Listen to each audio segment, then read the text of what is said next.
வணக்கம் அன்பு நேயர்களே. மீண்டும் உங்களை தமிழ்மணி நியூஸ் சேனல் வழியாக சந்திப்பதில் பெரும் மகிழ்ச்சி. பொள்ளாச்சியில் வசிக்கும் கலைக்கு அம்மு அபிராமி வரும் வரன்களை அவள் அம்மா சரளா, மவனிகா ஏதேனும் காரணம் சொல்லித் தட்டிக் கழிக்கிறார். கோயம்புத்தூரில் வசிக்கும் நேத்ராவால் வித்யா பிரதீப் குழந்தை பெற்றுக்கொள்ள முடியாது என்னும் பொய்யான குற்றச்சாட்டில் அவர் கணவர் தொடர்ந்த விவாகரத்து வழக்கை எதிர்கொள்ள இளம் வழக்கறிஞர் வெற்றி எம் உதவுகிறார்.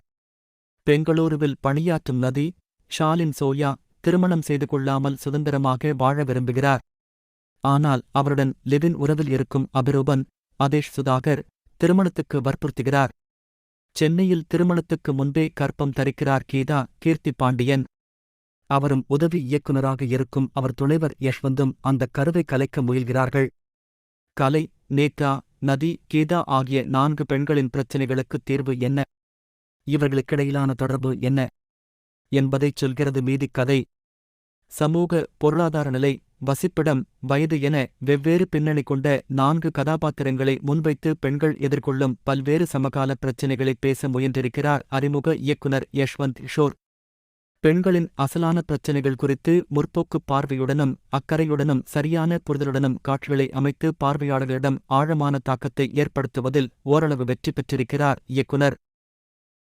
படத்தின் 4 கதைகளை ஒன்றன்பின் ஒன்றாகக் காண்பித்து குறும்படங்களை இணைத்தது போல் இல்லாமல் ஒன்றோடொன்று இணைக்கோடாக பயணிப்பதாக காண்பித்திருப்பது முழுமையான திரைப்பட அனுபவத்தைத் தருகிறது. கதைச்சூழலும் கதாபாத்திரங்களும் சடாரென மாறி மாறி வருவது உறுத்தாத வகையில் திரைக்கதையும் படத்தொகுப்பும் சிறப்பாக அமைக்கப்பட்டுள்ளன. முதல் பாதியில் பல அழுத்தமான காட்சிகளுடன் நகரும் திரைக்கதை 2ஆம் பாதியில் தொய்வடைகிறது. 4 கதைகளிலுமே பிரச்சினைக்கான காரண காரியங்களை இன்னும் அழுத்தம் திருத்தமாகச் சொல்லியிருக்கலாம்.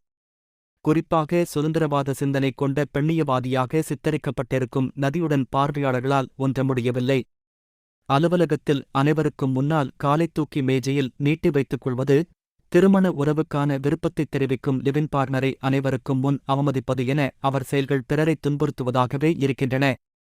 சட்டவிரோத கருக்கலைப்புக்கு திருநங்கை ஒருவர் உதவுவதாக காண்பித்திருப்பது பாலின சிறுபான்மையினர் குறித்த பிரச்சினைக்குரிய சித்தரிப்பு.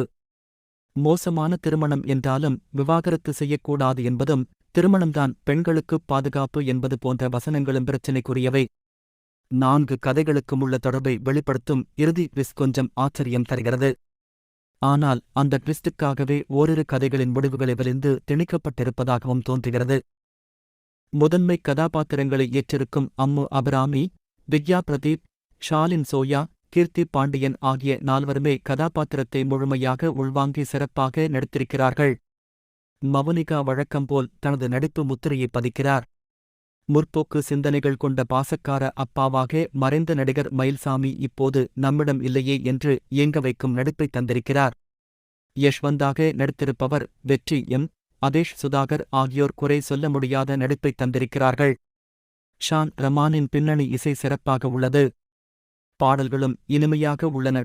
ராம்ஜியின் ஒளிப்பதிவு திரைக்கதைக்கு தேவையானதை தந்திருக்கிறது.